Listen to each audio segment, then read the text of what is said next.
अवतरण के विषय में एक आपको कथा सुनाते हैं। यह कथा का आधार मुख्यतः विज्ञान भैरव के प्रारंभिक 23 श्लोक ही है, यानी जो प्रारंभिक 23 कारिकाओं में जो वृतांत है वह वृतांत ही विज्ञान भैरव के कलेवर का आधार है, ये मानिए। ठीक,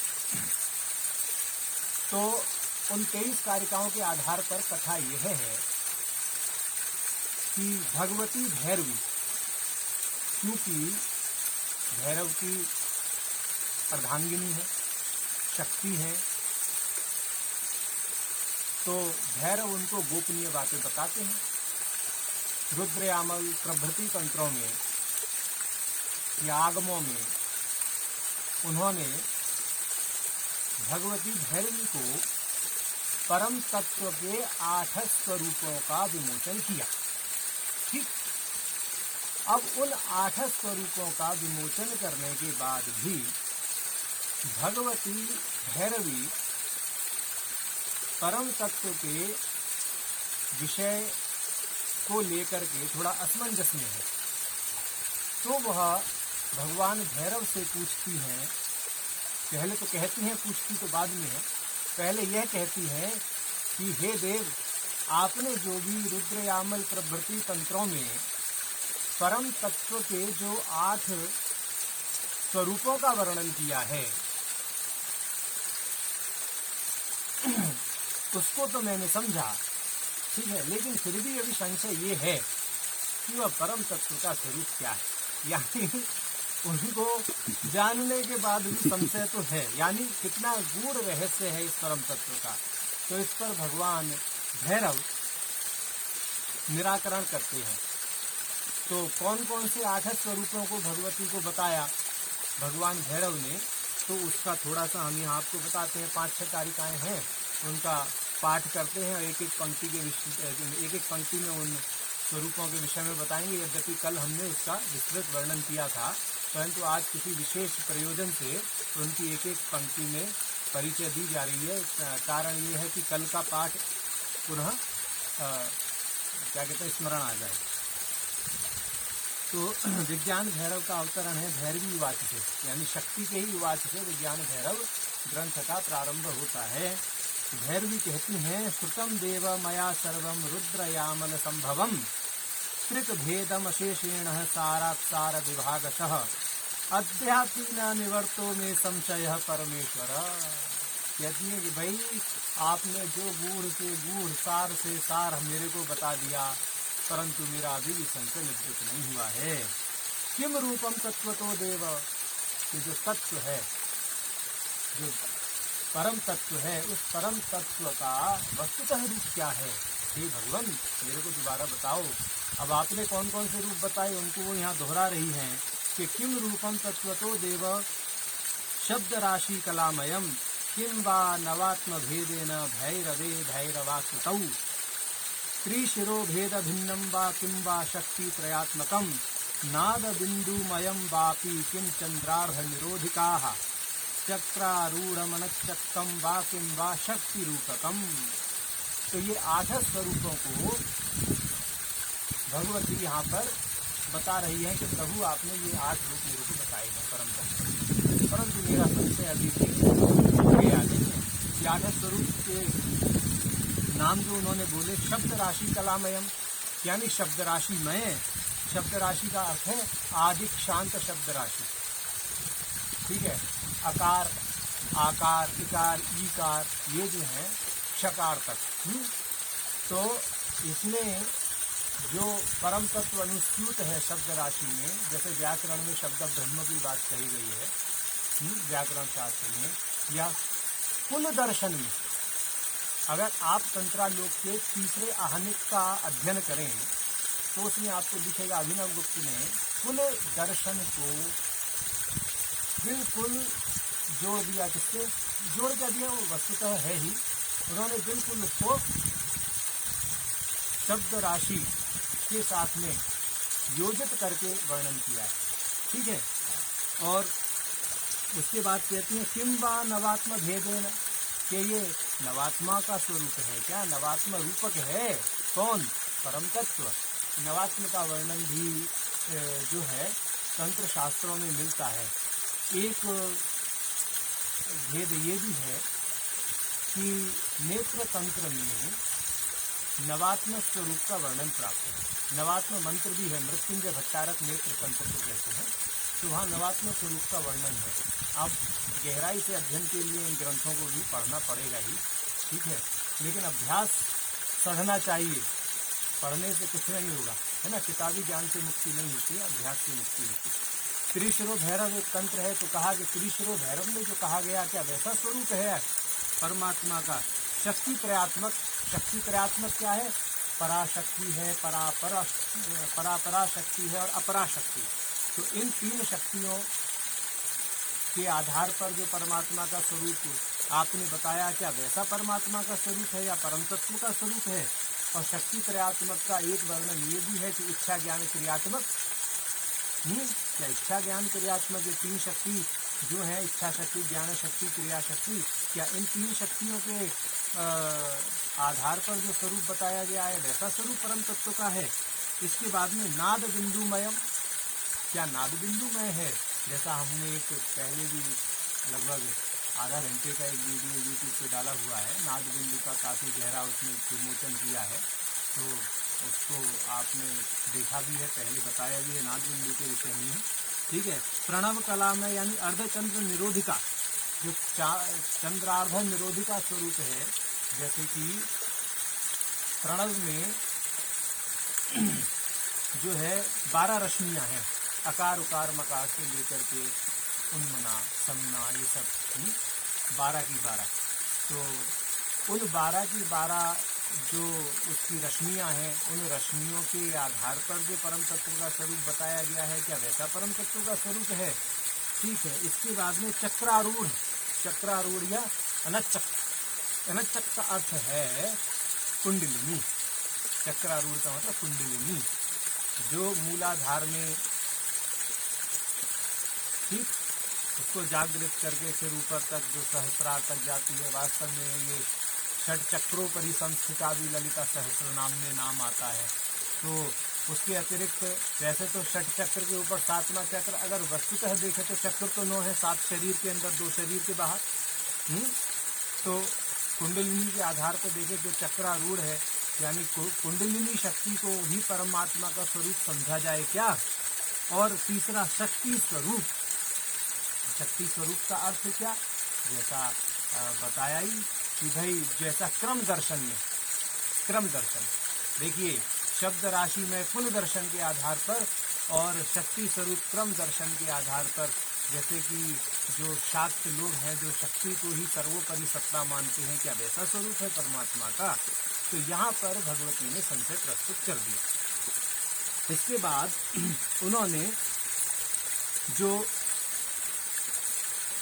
पर, परापर और अपर, जो शक्ति के ये 3 भेद हैं, इन 3 भेदों को आधार बनाकर सकल और निष्कलता, सकलता और निष्कलता को लेकर प्रश्न बनाया कि भाई जो परापराया सकलम अपरायाश्च वा पुनः, ये जो परापरा और अपरा, ये जो 2 शक्तियां हैं ये तो सकल है, और पराया यदि तत्वस्यात् परत्वं तद्विरुध्यते, यदि पराशक्ति को हम इन दोनों की तरह, पराशक्ति को अपराशक्ति की तरह और परापरा शक्ति की तरह सकल समझ लेंगे, सकल कल बताया था ना, जिसमें कल ना हो, कलना, कलना जैसे चंद्रमा में कलाएं होती हैं, घटता बढ़ता रहता है, क्षय वृद्धि होती रहती है, उसमें नहीं रहता ना।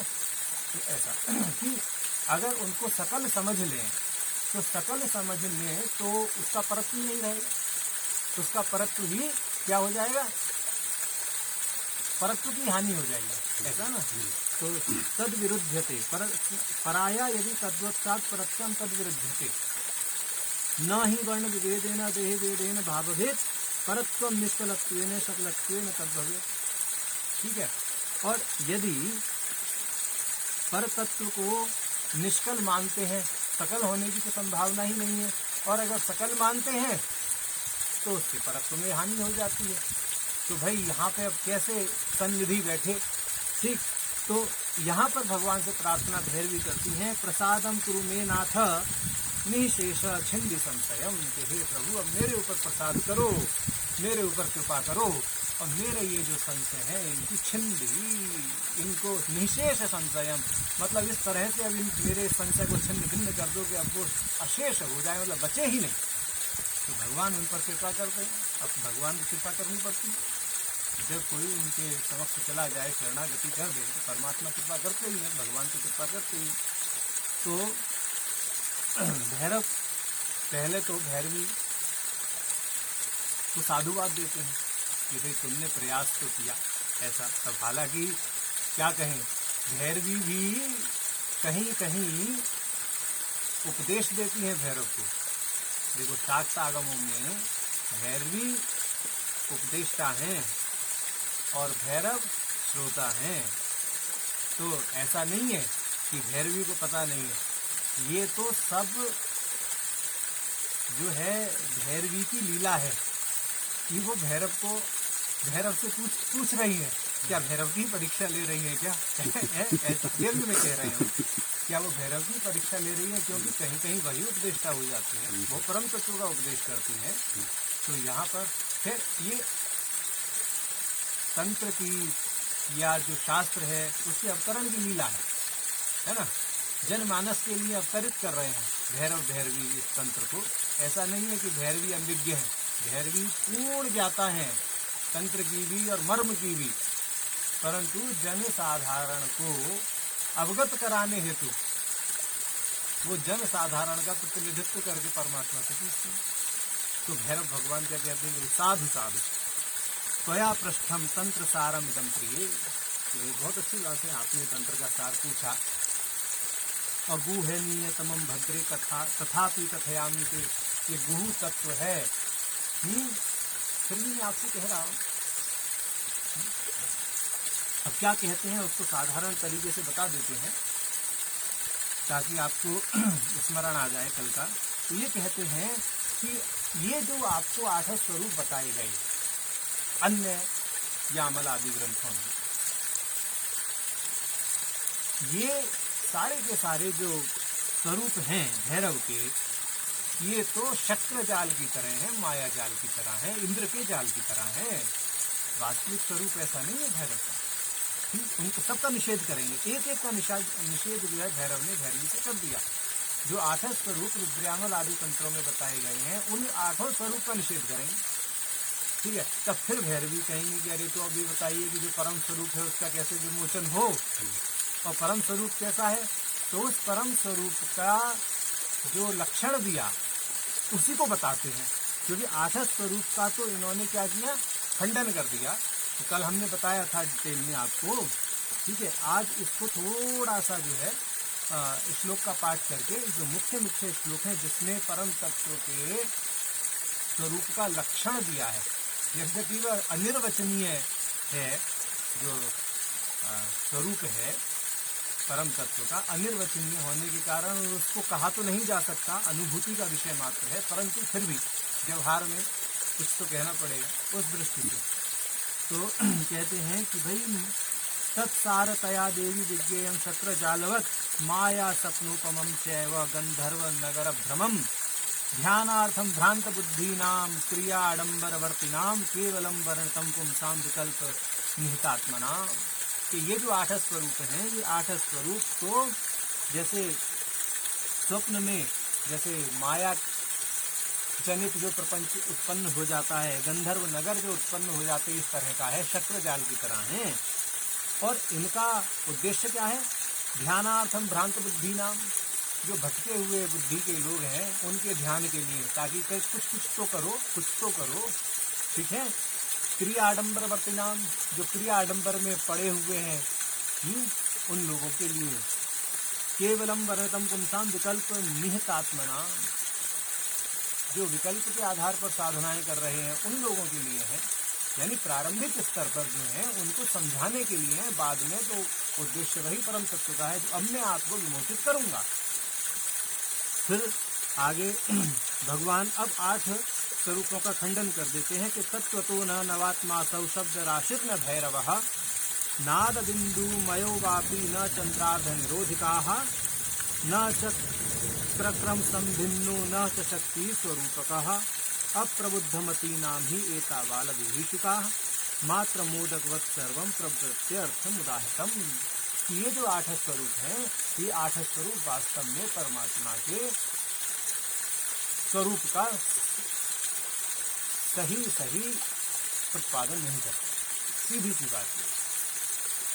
तो परम तत्व का स्वरूप ना तो शब्द राशि में है, ठीक है, ना ही शक्ति त्रयात्मक है, ना ही नाद बिंदु में है, आदि आदि जो 8 स्वरूप हैं वैसा परम तत्व का स्वरूप नहीं है। या परमात्मा ने स्वयं खंडन कर दिया और ये कहा कि भाई ये तो जैसे कोई छोटा बालक क्या करता है, कड़वी दवाई खाने के लिए हट करता है, तो माता कहती है ना कि तू कड़वी दवाई खा, मैं तेरे को लड्डू दूंगी। तो मात्र मोदकवत है ये तो, कि आप जो है परमात्मा के परम स्वरूप को समझने से पहले इन स्वरूप को समझ लीजिए, तो आपको उसके परम तत्व को समझने में आसानी हो जाएगी। पहले ये समझ लो, फिर आपको परम तत्व समझाया जाएगा। तो इस तरह से मात्र मोदकवत है। अब आगे इसमें मुख्य लक्षण देते हैं भैरव स्वरूप का। ये विशेष तौर पर ध्यातव्य है श्लोक।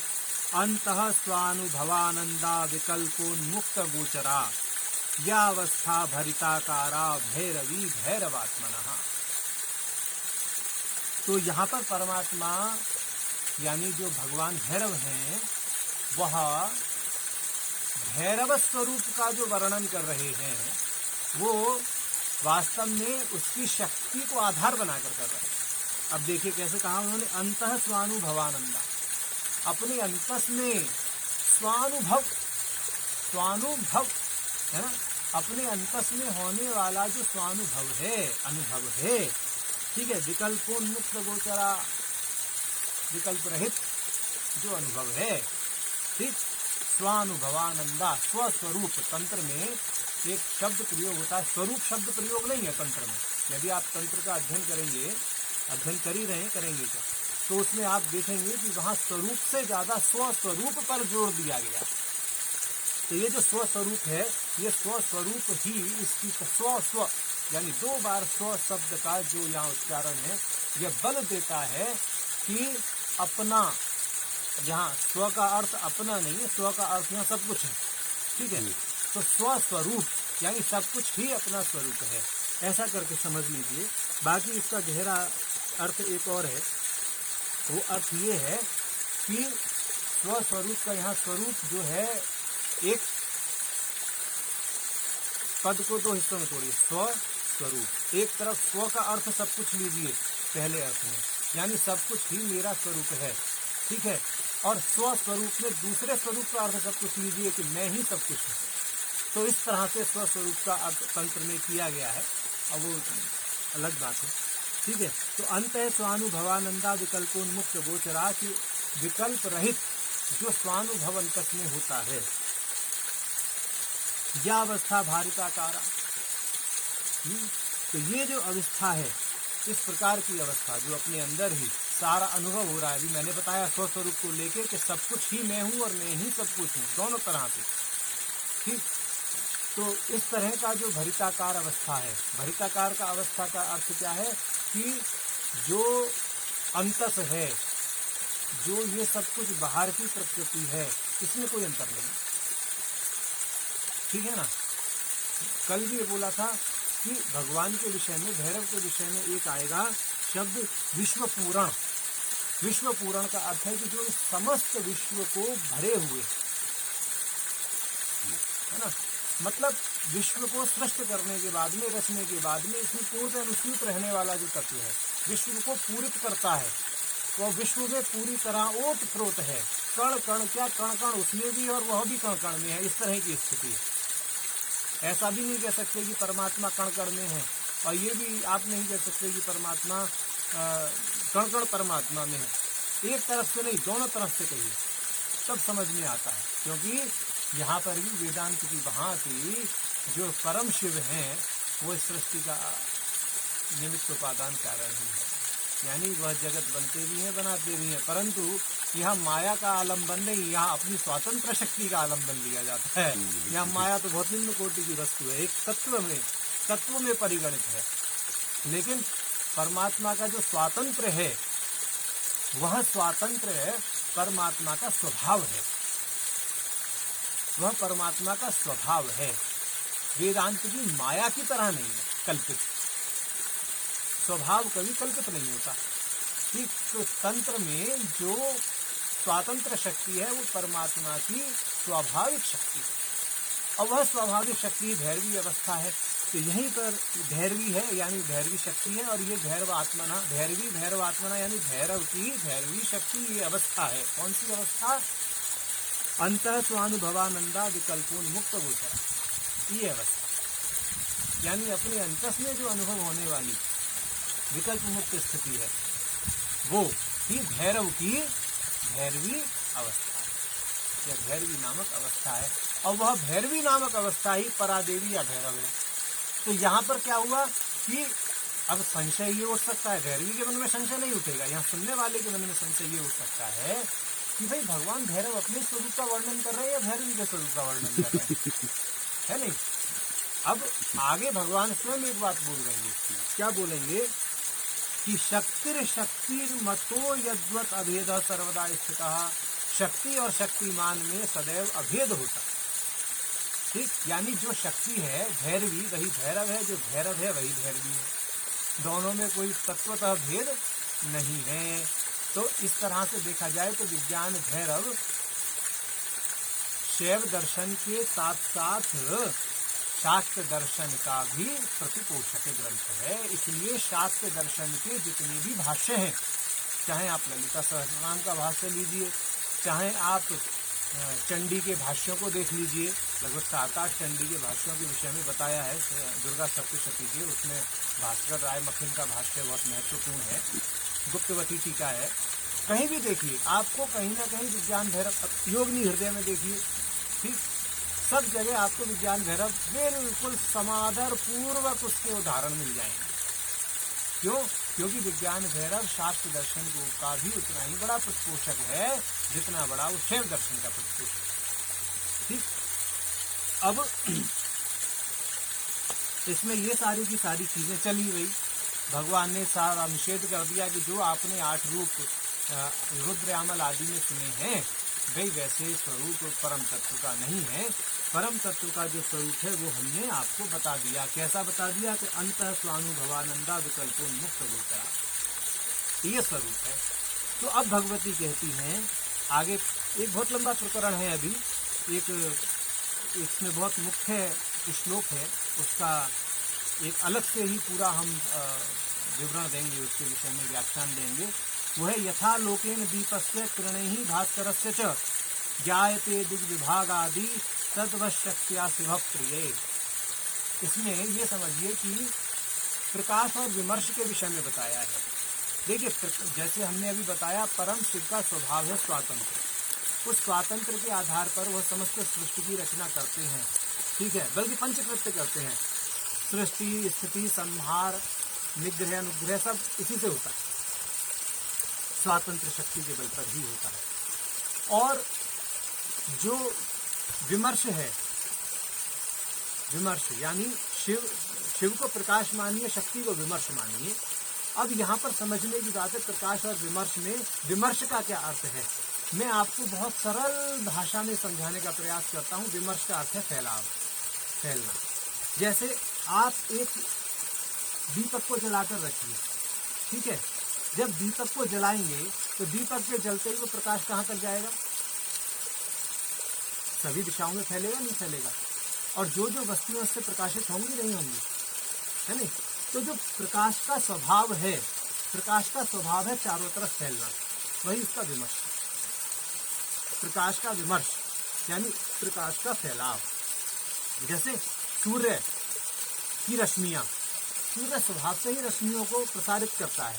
उसकी जितनी मयूखाएं हैं, मयूखा मतलब रश्मियां हैं, वो सारे के सारे ब्रह्मांड को आलोकित करती हैं, नहीं करती हैं, वो उसके स्वभाव से करती हैं। और ये देखिए, प्रकाश विमर्श के माध्यम से अपना परामर्श कराता है। आप दीपक को देखें ना देखें, एक किसी बंद कमरे में दीपक जल रहा है, हल्की सी झिरी से एक छोटी सी किरण बाहर भी आ रही है, प्रकाश की कोई आभा बाहर आ रही है, तो आप उस विमर्श आभा को देख करके समझ जाएंगे अंदर प्रकाश है, दीपक जल रहा है या कुछ जल रहा है जो प्रकाशित कर रहा है अंदर कक्ष को। तो विमर्श प्रकाश का परामर्श कराता है। तो ये शक्ति जो है ये शिव का परामर्श कराती है, ये शक्ति का लक्षण है और शिव का स्वभाव शक्ति है। ध्यान दीजिए, अगर किसी पहलवान में पहलवानी करने वाली शक्ति ना हो तो आप उसको पहलवान कह देंगे? तो पहलवानी करने वाली जो शक्ति है, जो उसके अंदर अर्जित या स्वाभाविक कुछ भी समझ लीजिए, जो शक्ति है वह शक्ति तो उस व्यक्ति को पहलवान के रूप में परिचित कराएगी। उसका परामर्श पहलवान के रूप में तभी तो होगा जब उसके अंदर वो वाली शक्ति होगी, इतना बल होगा। समझ में आया नहीं आया? तो उस आधार को बना करके यहाँ पर ये श्लोक है, यथा लोकेन दीपस्य किरणहि भास्करस्य च जायते दिग्विभागादि तद्वत् शक्त्या से वप्रय, कि जिस प्रकार दीपक का आलोक और भास्कर की किरणों से ये दिग्विभाग आदि जाने जाते हैं, उसी प्रकार शक्ति के द्वारा शिव को जाना जाता है। तो यहाँ पर अर्थ क्या है कि जो प्रकाशक स्वरूप शिव है वह अपने विमर्शात्मक यानी शक्त्यात्मक स्वभाव से अपना स्वयं परामर्श देता है। अब ये परामर्श कहाँ होगा, शक्ति कहाँ है और परम शिव कहाँ है, वो सब चीज़ अपने अंदर ही घटानी है। तो जो धारणाएं हैं, जो हमारी 112 धारणाएं चलेंगी, इन 112 धारणाओं का आपको साथ ही साथ अभ्यास भी तो कराना है ना। सिर्फ भाई अभी तो पाठ होगा, फिर रात्रि में अभ्यास होगा, तो यह पता भी लगे ना कि वह हमारे अंदर कहाँ घटित हो रहा है, कैसा परामर्श हो रहा है, मतलब जो विमर्श है वो किस तरह से परम तत्व का परामर्श करा रहा है, वो सब चीजें अंदर घटेंगी। तो ये ही श्लोक जो इसका 21वां श्लोक है, इस श्लोक के बाद में फिर देवी एक पुनः निवेदन कर देती है परमात्मा को कि देव देव त्रिशूलांक कपालकृत भूषण। देखिए यहाँ पे ये जो दो संज्ञाएं परमात्मा को दी यानी भैरव भगवान को दी कि त्रिशूलांक और कपालकृत भूषण। त्रिशूलांक का मतलब त्रिशूल पे कितने शूल? 3 शूल।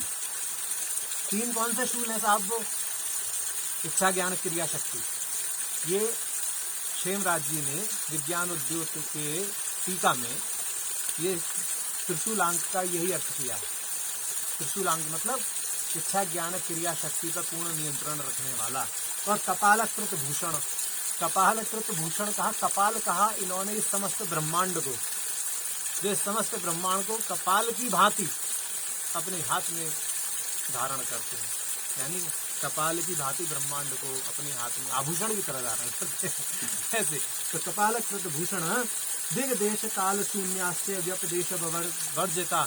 अब देखो, अब ये भैरव का लक्षण बोल दिया इन्होंने, यानी परम तत्व का लक्षण बोल दिया। पहले भैरव का विशेषण बोला, त्रिशूलांक और कपालकृत भूषण, ये भैरव का क्या बोला? विशेषण। और अब लक्षण किसका दे रही हैं? भगवती भैरवी स्वयं लक्षण दे रही हैं। देखिए, जान पूछ करके अनजान बन रही है भैरव के सामने।